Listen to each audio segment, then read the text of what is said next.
Hi friends, Courtney here, coming in today to talk to you a little bit about the keys to financial freedom and what it took for us to become financially free and stay that way. The other day I was on here talking about kind of my values about financial freedom and simplicity and frugality, and there was a comment, a negative comment, and I took it down, not because I care if there's a negative comment anymore, but basically because I don't do this for money. I do this as a hobby, and I just don't like the negativity. I don't care enough to have the negativity. I'm not getting paid. And the person just said I was just more of the same and preachy. And here's the thing. If you don't like it, you don't have to be here. And that's what I do. If someone's speaking about something I don't like, I don't waste my time. I just turn it off. But not always. Sometimes when someone comes to me in a way like my stepbrother and I have very different political beliefs, but we talk a lot and we get along really well. And at the end of the day, a lot of our values are the same. We just have a different way of getting there. And my friend and I yesterday had to go to a funeral, and we were in the car for 6 hours together, or 3 hours there and 3 hours back. And we were talking about that. There's a lot of ways to get to what you want, and sometimes there are different ways to get there, right? So we were particularly talking about weight loss because we had a friend who was losing weight with some drugs, and we had like pharmaceutical drugs, and other people lose weight with other means like diet and exercise. Some do extreme dieting. They're all just different ways to get there, and they all have their advantages and disadvantages. So I feel like the world is a better place when we have different outlooks on life. We have different people to keep it balanced. We have, people over here that are conservative and people over here that are liberal, and somewhere in the middle we have moderates, right? And we need all points of view. So before I go into this video, I just wanted to say that. And if you're here, I thank you for being here. I'm going to talk about 11 ways that I found are keys to financial freedom and what we did. And I'm going to try to keep this fairly short and go over these pretty quickly. Number one was hard work and earning more. Unfortunately, there is no simple answer. We had to earn more. We were not earning enough when we met 11 years ago, and we had to earn more to get ahead. And so we turned a couple of side hustles into businesses that made a lot more money over the years. They made more and more, and we kept our lifestyle pretty cheap comparatively to other people. So while we were earning more, we saved the difference. As we had more, like let's say we were living on $33,000 for a lot of years and we made $60,000, we saved the difference, that $27,000. As our income grew and inflation went up a little bit on what we spent, but we still kept the gap and let it go bigger and bigger. Sometimes you have to earn more. Number two, and that could be a side hustle, that could be getting a raise, that could be getting more education for a better job. Number two was delayed gratification and patience. So we will do things like plan out. So for instance, when we moved out here, we purchased this 40 acres. It had all these old buildings on it. We had like a long-term plan of, okay, we'll build the house and then we'll paint the house because it just had like natural wood. We'll rebuild the barn, we'll rebuild the storage building, we'll buy a carport for all the tractors and things like that. And we knew that we would save up and do these things over time. We didn't just jump in and take out a big loan and do it all at once. For instance, right now I have a car that it's fine. I like it. I don't love it. I sold my car to my mom because she had a certain amount of money to spend on a car, and I knew I had saved up to buy another one.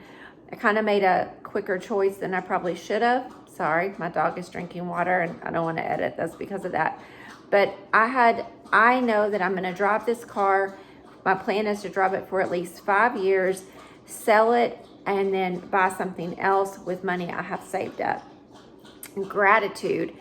Just be thankful for what you have, to take a moment and to be thankful. It keeps you from constantly being in the, when I get this, I'll be happy mode, right? And that goes into say number 4 is staying off the hedonic treadmill. Not having to always upgrade your life, being okay. I have these countertops that we put down, and I put them down because they were cheaper than what I wanted. And at the time felt like we were bleeding money. I really regret it. But I sit around and I think I'm really grateful. I have a beautiful kitchen, a beautiful home.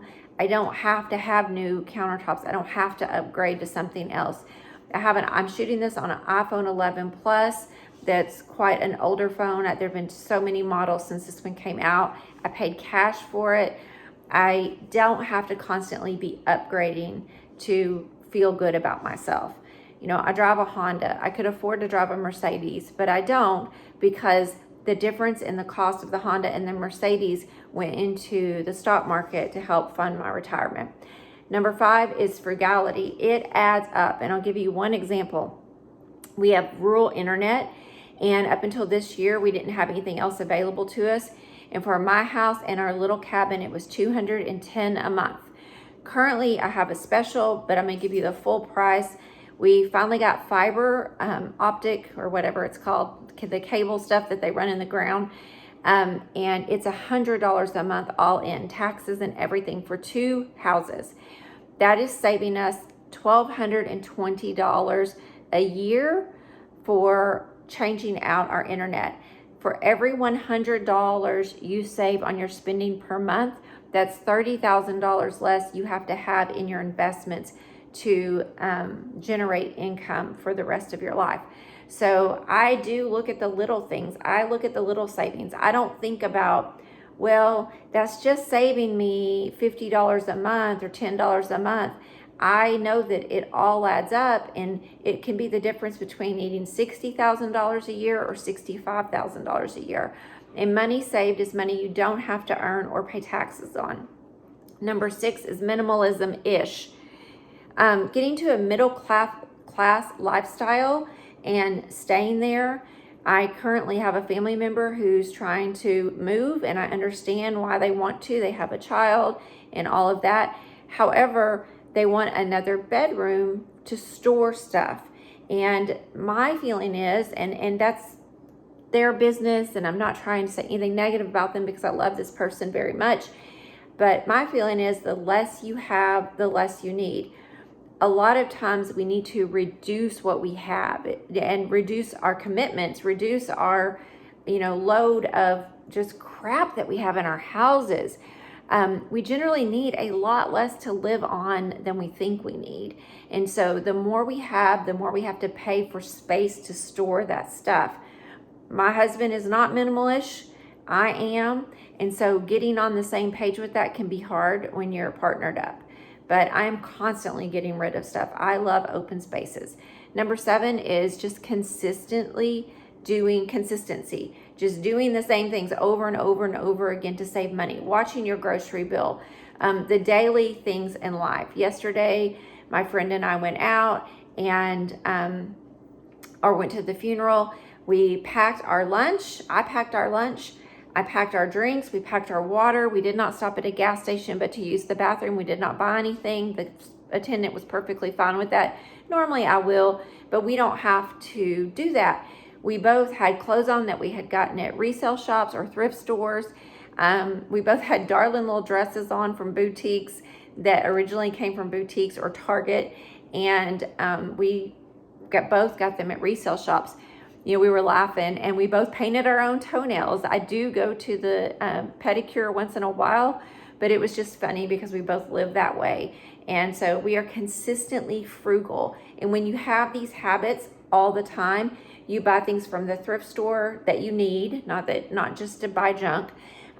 You maybe do your own nails or your own hair or whatever it is. With time, those savings really add up, and it's money that you don't spend. I sat down yesterday to look at what we had spent for the year, and I was shocked at how I thought it would be a lot more, and it was a lot less than what I thought it would be, because I just have these frugal habits, and we've already been on vacation and paid for some vacations out of that amount of money and paid for some pretty hefty medical bills. So consistency, what you do all the time, really matters. And number 8 is being okay with being different. Again, my friend and I yesterday, we did not feel the need to go buy something brand new at a boutique for this funeral that we had to attend. being okay with not fitting in with the crowd. I had a pair of $10 sunglasses that I wore yesterday. I don't feel the need to have like a 300 pair of Ray-Bans on. I don't even know what they cost, or a brand new phone. I'm okay with not being like other people, because at the end of the day, no one cares what I wear or what I look like. They're not judging me, and if they are, I don't really want to be their friend, right? Number 9 is some sort of money management. It doesn't necessarily have to be a budget per se. There's a bottom-up budget, top-down budget. A bottom-up budget is where you basically figure every dollar you're going to spend. I have $4,000 a month. This is what I'm going to spend it on. Or a top-down is I'm going to save this much and spend the rest, and I'm not going to monitor it. I kind of do a balance of both. I know how much. I use a credit card, pay it off monthly. Don't recommend using credit cards if you have credit card debt or you're not good with managing debt. And I keep an eye on that and every week to see that it's not going over. So I don't always know exactly, but on that credit card, a lot of our bills come off of it. And then I know what's coming out of the checking account every month as well. So I just kind of have a loose amount of money that I know that we're going to live on, like $4,500 a month. And the credit card should not get over $3,500, and that the other $1,000 is coming out of the checking. The next one is goals. We have goals and we reverse engineer those goals. So if our goal this year is we need to buy a tractor, and we think we're going to have to upgrade my husband's truck before he retires at the end of 2025, then we have to think about how much we need to save to buy those things and how we're going to do that. We also know that we want to retire at the end of 2025. So I have what I call a stars and a moon goal. Like the stars, I consider them down here, and the moon a little further away. And so if we hit the stars goal, we can retire, but we would be a little bit more, we'd have to be a little bit more conscientious about our spending. If we hit our moon goal, we could have a little bit more freedom and flexibility. But I know what those are, and I know what we have to do, down to I know how many projects we have to do every month, or our business houses we have to do. I know how many we have to do per year in order to do that. And if we get those done in 10 months, we can retire in 10 months. If it takes 24 months, it takes 24 months. So you have to reverse engineer. If I want to lose, right now I'm trying to lose 3 pounds, and I started some medicine that made me gain a little bit of weight. And so I sat down and I made a plan to lose that weight. I'm going to exercise for this much every day. I can't do a lot because of my autoimmune.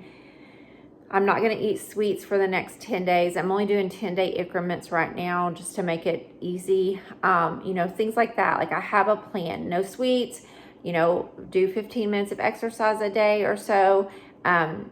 Fruit only for snacks or low-calorie smoothies. Make sure I eat a big salad every day, oatmeal every day for breakfast. I can do that for 10 days. No, not hard.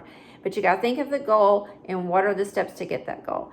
And number 11 is committing to living a debt-free lifestyle. Just knowing that you do not go into debt for especially anything that is a depreciating asset.